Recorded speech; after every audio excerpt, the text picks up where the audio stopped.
Hello everyone, welcome back on Cam TV. बच्चों, अगले lecture तक हमने एक्सरसाइज नंबर 8.2 ख़त्म कर दिया। यानी कि हमने 8.1 और 8.2 के अंदर रेशियोमेट्रिक फॉर्म और एंगुलर फॉर्म वो दोनों चीज़ हमने ख़त्म कर दी। ट्रिग्नोमेट्री के अंदर जो रेशियो होते हैं ट्राइंगल के वो चीज़ हमने जान ली। दूसरा, जो हमारे पास 6 फंक्शन थे साइन, कॉस, टैन, सेक, कोसेक, कॉट, उन सब के पीछे जो हम एंगल थीटा लगाते थे वो थीटा की जगह पे अगर मैं कोई स्पेसिफिक एंगल लगाता हूँ लाइक 0, 30, 45, 60 और 90, तो उस वक्त क्या चेंज आता है, उस वक्त उस एंगल्स की वैल्यूज़ क्या रहती है, वो हमने एक्सरसाइज नंबर 8.2 के अंदर जाना। अब एक्सरसाइज नंबर 8.3 के अंदर मुझे कुछ और बेसिक कंसेप्ट पढ़ना पड़ेगा, जैसे हर एक्सरसाइज से पहले हम कुछ बेसिक पढ़ते हैं वैसे। क्लियर? तो आज टाइटल लगाइए, आज का बेसिक हमें पढ़ना है trigonometric ratio for complementary angle. Trigonometric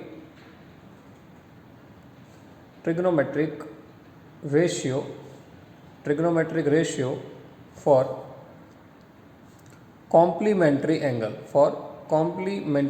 clear ना? कॉम्प्लीमेंट्री एंगल किसे कहते हैं वो चीज़ आपको बहुत पहले सिखा दी गई है। दो टाइप के एंगल होते हैं, complementary and supplementary. General cases में बहुत सारे हैं लेकिन हम जनरली दो करते हैं। कॉम्प्लीमेंट्री मतलब मैंने आपको याद भी रखवाया था, सी फॉर कॉम्प्लीमेंट्री सी, उसको आप 90 बना सकते हो ऐसे। क्लियर?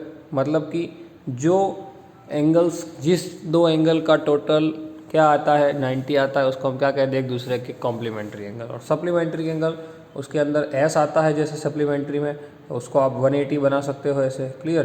तो ये चीज़ याद रखिएगा। तो उस टाइप के एंगल को हम क्या कहते हैं, उस टाइप के एंगल को हम कहते हैं सप्लीमेंट्री एंगल। क्या कहते हैं? Supplementary angle. क्लियर ना? तो याद रखिएगा, जिस दो एंगल का टोटल 180 आता है उसको हम सप्लीमेंट्री कहते हैं, और जिस दो एंगल का टोटल कॉम्प्लीमेंट्री आता है उसको हम, माफ़ कीजिए, जिस दो एंगल का टोटल 90 आता है उसको हम कॉम्प्लीमेंट्री एंगल कहते हैं। ठीक है, चलिए अब चालू करते हैं कॉन्सेप्ट आज का। हमें कॉम्प्लीमेंट्री एंगल के लिए अलग अलग ट्रिग्नोमेट्रिक रेशियो के बारे में थोड़ा डिस्कशन करना है कि अगर मैं, समझिएगा यहाँ पे ऐसा बताया गया है कि जैसे कि मेरे पास एक ये राइट एंगल ट्राइंगल है, फॉर एन एग्जांपल, समझना, थोड़ा फिगर के साथ समझाता हूँ आपको क्लियर हो जाए। एक राइट एंगल ट्राइंगल है मेरे पास ABC, जिसमें B क्या है, 90 है, बराबर। तो B 90 है, तो B के अलावा जो दो एंगल बचे वो दो एंगल में से कोई भी एक एंगल में उठाओ। जैसे मैंने एंगल A उठाया, तो एंगल A की वैल्यू क्या बनती है according to angle sum property. अगर मैं देखने जाऊँ तो डायरेक्ट कर रहा हूँ, A plus B plus C is equal to 180 बन रहा है, वो तो मुझे पता है, सही है ना। If A plus B plus C is equal to 180, then what we can say, if A plus B plus C is equal to 180, then angle A is equal to 180 minus B minus C, जिसमें से B तो पता है 90, यानी 180 में से 90 निकल जाएगा, सिर्फ क्या बचेगा 90, और अकेला C तो है ही, मतलब A क्या बचेगा 90 माइनस एंगल C, ऐसा बचेगा कि नहीं, 90 माइनस एंगल C। ओके, अब कोई भी एंगल समझना, हम ट्रिग्नोमेट्रिक फंक्शन के लिए बात कर रहे हैं, कोई भी एंगल उसको अगर मैं 90 से निकालता हूं तो वो एंगल का मुझे सप्लीमेंट्री एंगल मिलता है, सही है ना। ये 90 से इसको निकाल दिया, सप्लीमेंट्री होगा, क्यों? क्योंकि ये इस तरफ आएगा, दोनों का टोटल 90 हो जाएगा, A प्लस सी 90, बराबर। तो वैसे ही मेरे जो ट्रिग्नोमेट्रिक फंक्शन है, जैसे कि भाई मेरे पास एक ट्रिग्नोमेट्रिक फंक्शन है साइन, उसके आगे एक एंगल है A, क्या A, तो अगर मैं इस एंगल A को 90 से निकाल देता हूँ, समझना है अब जो फॉर्मूला वाली बातें आई है, क्या, अगर मैं इस एंगल A को 90 से निकाल देता हूँ तो मेरे आगे का फंक्शन जो है वो चेंज हो जाता है। क्या हो जाता है? चेंज, यानी कि आगे का फंक्शन जो है वो सप्लीमेंट्री एंगल के तहत क्या हो जाता है? चेंज हो जाता है। क्लियर? तो मैं अगर ऐसा लिखता हूँ साइन, उसके एंगल A को मैंने अगर 90 से निकाल दिया तो ये साइन जो है वो तब्दील हो जाता है कॉस में। ये आपको याद रखना है, किस में? कॉस में। समझ में आई बात? क्या, अगर मैं साइन के कोई एक एंगल को 90 से हटा देता हूँ, 90 से निकाल देता हूँ, तो ये जो A है, ये जो A समझना, वो माफ़ कीजिए, ये जो साइन है वो किस में कन्वर्ट हो जाता है? कॉस में। समझ में आई बात? ये एक दूसरे के कॉम्प्लीमेंट्री है। मतलब कि अगर मैं साइन आगे फंक्शन है और मैंने किसी उसके एंगल को 90 से निकाला तो कॉस, वैसे ही मेरे पास अगर कॉस होता और उसके एंगल को मैं 90 से निकालता तो कॉस क्या बन जाता, साइन, क्या बन जाता, साइन। ठीक है, तो ये चीज़ें आपको याद रखनी है, ये चीज़ें याद रखनी है अच्छी तरीके से। ठीक है, साइन जो है वो किस में कन्वर्ट हो जाएगा, कॉस में। कब कब, जब मैं उसके एंगल को 90 से निकालूंगा। ठीक है, चलिए वैसे ही दूसरी बात है समझना कि अगर मैं tan, मेरे पास जैसे कि tan a है, समझना क्या है मेरे पास, जैसे कि tan a है। ओके, तो tan a है और उसके एंगल को अगर मैं 90 से निकालता हूँ, tan के एंगल को अगर मैं 90 से निकालता हूँ तो tan तब्दील हो जाता है कॉट में। किस में, कॉट में। समझ में आई बात, tan जो है वो तब्दील हो जाएगा किसके अंदर, कॉट के अंदर। समझ में आई बात, रेडी। वैसे ही उल्टा हो जाता है, वैसे ही अगर कॉट उसके एंगल ए को अगर मैं 90 से निकाल देता हूँ तो कॉट हो जाता है tan, वैसा वर्षा, क्योंकि ये दोनों एक दूसरे के सप्लीमेंट्री है। क्या, ये दोनों के दोनों एंगल जो है वो एक दूसरे के क्या है, सप्लीमेंट्री एंगल है। समझ में आई बात बच्चों, क्लियर। ओके, वैसे ही तीसरा फंक्शन मैं लेता हूँ कि अगर मेरे पास कॉसेक ए है, क्या है, कॉसेक ए, तो वो तब्दील हो जाता है सेक में। किस में, सेक में। लाइक कॉसेक, उसके एंगल ए को अगर मैंने 90 से निकाल दिया तो वो कन्वर्ट हो जाएगा किस में, सेक में। किस में कन्वर्ट हो जाएगा, सेक में। वैसे ही अगर मैं सेक के एंगल को 90 से निकाल देता हूँ तो वो तब्दील हो जाता है कॉसेक में। किस में, कॉसेक में। सिंपल, समझ में आई बात। तो ये तीन जो चीज़ें हैं वो आप लोग दिमाग में बिठा लीजिए। ये तीन चीज़ों को हम कहते हैं trigonometric ratio for complementary angle, यानी कि ये जो साइन कॉस, टैन कॉट और कॉस सेक है, एक्चुअल में ये चीज़ मिक्स होती है कहाँ पर पता है, कि ये जो है आपने यहाँ पे कन्वर्जन क्या देखा कि sine to cos, tan to cot and cosec to sec. But जब इन्वर्स थे, इन्वर्स, तब हमने ऐसा देखा था साइन टू कॉसेक, मतलब साइन जो है वो कॉसेक का इन्वर्स है, पर वो इन्वर्स वाली बात थी, वो इन्वर्स वाली बात थी। टेन तो राइट है, टेन जो है वो कॉट का इन्वर्स है, सेम सेक जो है वो कॉस का इन्वर्स है। क्लियर। तो ये जो है वो इन्वर्स फंक्शन है, तो इन्वर्स फंक्शन को इसके साथ मिक्स मत कर देना, ये इन्वर्स है, ये तो फॉर्मूला है। बट मैं अगर एंगल के साथ कुछ छेड़खानी करता हूँ, यानी कि एंगल को अगर मैं 90 से निकालता हूँ तो मेरे आगे के फंक्शन बदल जाते हैं, बराबर। बाकी ये तीन जो है वो तो लीगल फॉर्मूला है। ये तीन जो आपको स्क्रीन पे दिख रहे हैं, ये जो है साइन, कॉस, माफ कीजिए, साइन, टेन और कॉट, ये तीन जो है वो तो लीगल फॉर्मूला है, वो तीन तो आपको याद ही रख लेने हैं। ठीक है, ये चीज़ समझ में आ गई सबको, क्लियर। अब इसके साथ साथ एक और चीज़ भी आपको मैं क्लियर करवा देता हूँ। आप वो स्टेटमेंट जैसा है अगर आप उसको याद रख लेते हो तो आपके लिए बेटर रहेगा। क्या, कि अगर कोई भी सप्लीमेंट्री एंगल हो, समझना, कोई भी सप्लीमेंट्री एंगल हो, माफ़ कीजिए कॉम्प्लीमेंट्री एंगल हो, क्लियर, तो उसके अंदर कोई एक एंगल ऐसा होगा जो एक्यूट होगा, क्लियर। तो वो अगर एक्यूट एंगल होगा तो उसके लिए हमने जो वो लिखा था, टेबल जो बनाया था हमने 0, 30, 45, 60, 90 का, क्लियर। तो वो जो टेबल था, उस टेबल के अंदर हमने बहुत सी चीज़ें उसके अंदर मेंशन की थी कि भाई इसकी वैल्यू है, इसकी वैल्यू है। तो उसके लिए मैं आपको एक थोड़ा सा समझा देता हूँ कि अगर मैं tan 0 या तो cot 90 लूँ तो दोनों की वैल्यू सेम रहती है 0। क्या रहती है, 0।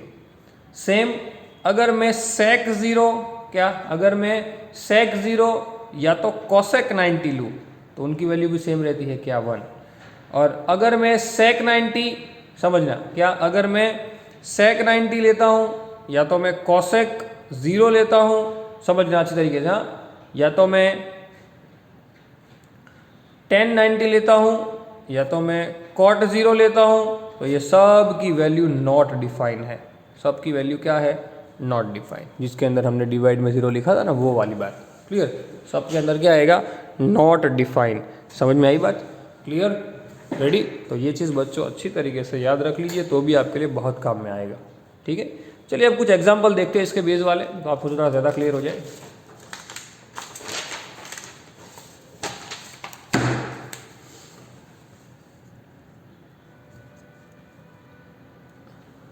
चलिए एग्जाम्पल के अंदर क्या है, जैसे कि एग्जाम्पल नंबर 9 जो है उसके अंदर बताया गया है evaluate tan 65 divide by cot 25। क्या बताया गया है, tan 65 डिवाइड बाय cot 25। अब एक्चुअल में जब ऐसे सम होते हैं तब किसी एक एंगल को, माफ़ कीजिए, कोई एक फंक्शन को हमें बदलना रहता है। जैसे यहाँ पे tan है या cot, दोनों में से किसी एक को बदल दो, यानी कि 90 से निकाल दो। जैसे कि मैंने tan है, समझना है वो अच्छे तरीके से, जैसे कि मैंने tan है उसको मैंने 90 से निकाला, लाइक tan, समझना अच्छी तरीके से। tan, हमने एक चीज़ देखो, पहले तो यहाँ पे साइड में मैं आपको सिखा दूँ, हमने एक चीज़ अभी जस्ट सीखी, क्या कि मेरे पास जैसे कि cot a था तो वो किसके इक्वल था, वो था 90 माइनस a के इक्वल था। क्लियर ना, ये चीज़ सीखी ना हमने अभी कि अगर tan उसको एंगल a को मैं 90 से निकाल दूँ तो मुझे cot a मिल जाता है। सही है कि नहीं, सही है ना। वैसे ही अगर मैं यहाँ पे देखिए, यहाँ पे ये क्या है 65 है, तो मैं अगर cot 25 लिखूँ, cot 25, तो वो क्या बन जाता है, मतलब ऐसा बन जाएगा tan का एंगल ये जो है 90, उसमें से मैं 65 निकाल दूँ, ऐसा हो जाएगा। सही में समझ में आई ना बात, क्या ये जो tan है उसके एंगल इस 65 को अगर मैं 90 से निकाल दूँ वो क्या बन जाएगा, सीधा cot 25 बन जाएगा। और यही है वो क्या है cot 25, यही चीज़ तो क्या है tan 65 भी है। समझो tan 65 मतलब क्या, tan के इस एंगल को 90 में से निकाल दिया और वो क्या कन्वर्ट हो गया, cot में कन्वर्ट हो गया क्या 25, एंगल निकाल के मिला 25। यानी कि इसको यहाँ पे लिख सकते हैं, तो लिखो जैसे कि tan 65, उसकी जगह पे क्या लिख सकते हैं, tan 90 minus 65 divide by cot 25, angle बदल दो, tan का हो गया cot, आंसर आ गया 25 डिवाइड बाई cot 25, तो थाई cot हो गया, आंसर हो गया 1। सिंपल। दूसरी सबसे इम्पोर्टेंट बात, यहाँ पे हर कोई एक फंक्शन दूसरे फंक्शन के साथ इक्वली बैठ ही रहा होगा, कहीं ना कहीं आप चेक कर लीजिएगा, कहीं ना कहीं कोई ना कोई इक्वालिटी देखने को मिल ही रही होगी आपको। ठीक है, तो ये चीज़ याद रखना ना। ये एग्जाम्पल नंबर 9 हो गया। उसके बाद एग्जाम्पल नंबर 10 जो है वो भी ऐसा ही है कि अगर मेरे पास sin 3a है उसके इक्वल मेरे पास cos a माइनस 26 है, जहाँ पे 3a जो है वो एक्यूट है। 3a क्या है, एक्यूट। जो 3a अगर एक्यूट है, आपको देखो ऐसे सब में अगर एक्यूट, जो एक्यूट बताया जाए उसी को 90 से हटा दो, मतलब बात खत्म हो जाए। sin 3a है तो sin अगर मैं 90 माइनस 3a कर देता हूँ तो वो क्या बन जाएगा, वो क्या बन जाएगा, cos बन जाएगा, cos बन जाएगा 3a। सिंपल, सामने तो cos है ही एक, a माइनस 26, cos है। अब समझना यहाँ पे फंक्शन कभी उड़ते नहीं हैं, फंक्शन कभी कट नहीं होते, बट हम आपको सिखाने के लिए ये चीज़ कह सकते हैं। चलो यहाँ पे एंगल इक्वल टू एंगल हो सकता है क्योंकि दोनों cos ही है, दोनों cos angle equal to cos angle है, तो लिख सकते हैं 3a is equal to a minus 26। इसको इस तरफ लेते हैं, समझना, क्लियर, रेडी। किसी एक को, माफ़ कीजिए, यहाँ पे 90 माइनस 3a है वो पूरा लिखना पड़ेगा, सॉरी 90 माइनस 3a, यहाँ पे भी सेम 90 माइनस 3a।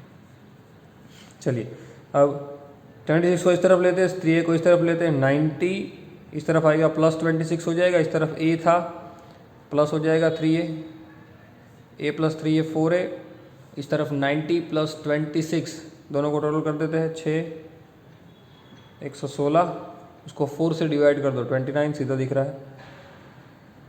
सिंपल, चलो एक ही वैल्यू मिल गई जो ढूंढनी थी, यही चीज़ करनी होती है। सिंपल है कि नहीं, क्लियर ना, बहुत इजी है, इसके अंदर इतना हमें कुछ बड़ा करना नहीं है, बट सिर्फ ध्यान रखना है कि किस तरीके से इसको सॉल्व करेंगे। ओके ना, चलिए इसके बाद 11 नंबर का जो है उसको यहाँ पे करवा देता हूँ, बहुत इजी है, उसके अंदर इतना कुछ करना नहीं है। Example number 11, express cot 85, express cot 85 plus cos 75 in terms of trigonometric ratio of angle between 0 to 45। इन दोनों को 0 से 45 के बीच में लिखना है, सीधा है, दोनों को 90 से निकाल दो, 0 के 45 के बीच में आ जाएगा ना आराम से। देखिए cot है 85 है, डायरेक्ट लिख रहा हूँ, तो cot अगर मैं इसको 90 से निकालूंगा तो 10 हो जाएगा, और इसको 90 से निकालूँ तो कितना हो जाएगा 15, यानी 90 माइनस 85, माफ़ कीजिए 5 बराबर। ये सेम cot है वो क्या बन जाएगा 10, ये 75 है हो जाएगा 90, अरे सॉरी 90 माइनस 75 15, मतलब कि दोनों के दोनों एंगल किसके बीच में आ गए, देखो एक 5 है एक 15 है, दोनों के दोनों किसके बीच में आ गए, 0 और 45 के बीच में आ गए। सिंपल, इतना इजी तो कभी पूछेंगे नहीं, बट दिया है तो हम कर लेते हैं, ठीक है। सो ये जो है कंसेप्ट वो याद रखिएगा, क्योंकि इसके बेसिस पे खास करके ये जो फार्मूला हमने आगे पढ़ाया, जो मैंने आपको फार्मूला आगे बताया, वो फार्मूलाज जो है वो खास देख लीजिएगा इसको, क्योंकि ये चीज़ अगर आपको क्लियर होगी तो आप आसानी से एक्सरसाइज नंबर 8.3 के जो सब हम करने वाले हैं वो कर पाओगे। ठीक है, समझ में आई बात? रेडी? तो ध्यान रखिएगा, कहीं पे कुछ भी प्रॉब्लम आती है तो आप मुझे कभी भी कुछ भी पूछ सकते हैं। ओके, मिलते हैं अगले लेक्चर में। Till then, thanks a lot.